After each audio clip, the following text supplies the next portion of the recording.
We waited for this moment for so many years.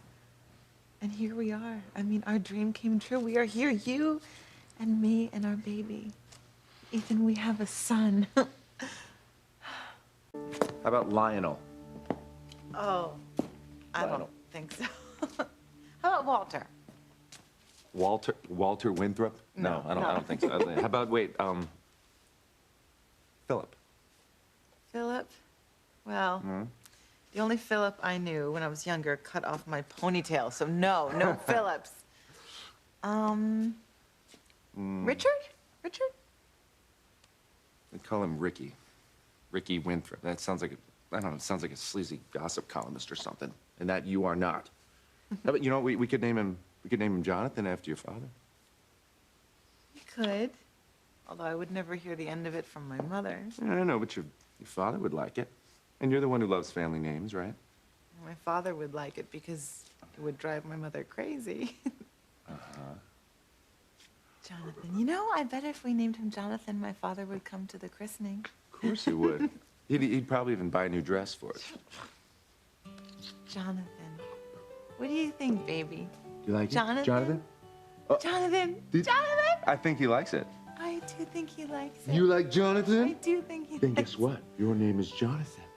And all gods above and below, behold, Jonathan Winthrop, the one being greater than yourselves. Jonathan. Our son, Jonathan. Jonathan Winthrop. Hey, who should we ask to be godparents at the baptism? Well, I think Sheridan and Louise.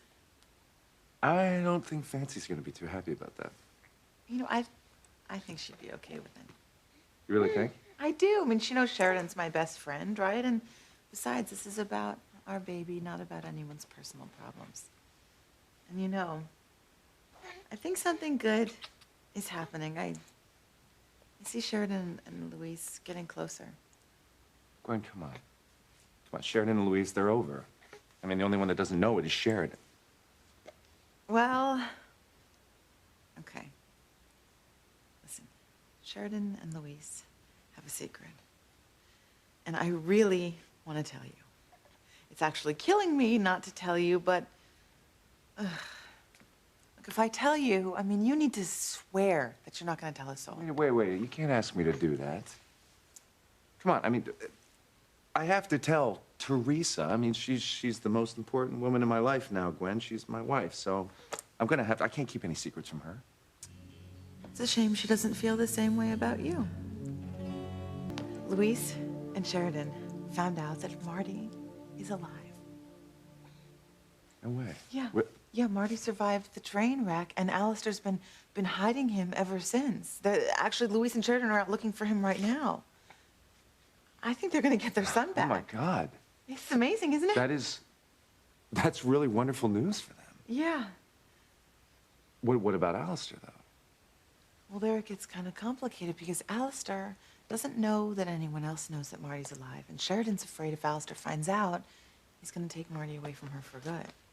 Yeah, that sick bastard would do anything to torture Sheridan.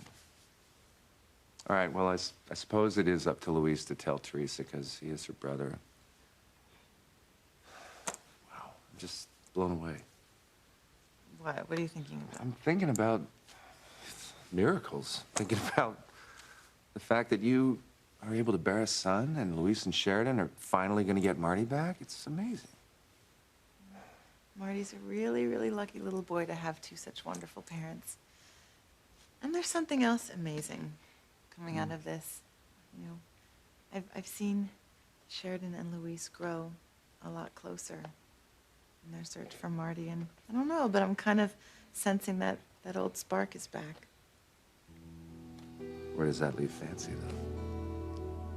I'm not privy to the ins and outs of someone's relationship, so I really don't know what this means for Louise and Fancy, but I do know that Sheridan and Louise are united in their search for Marty, and a lot closer than I've seen them in a long time.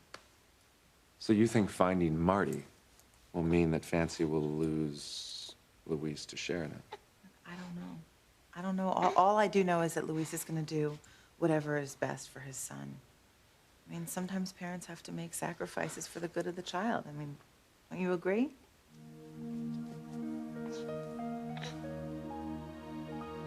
what about you? Was there a question in there somewhere? I mean, you'd sacrifice anything for your son, wouldn't you? For this little guy? Yeah, I think any decent father would. Of course I would. I'd sacrifice anything for my child.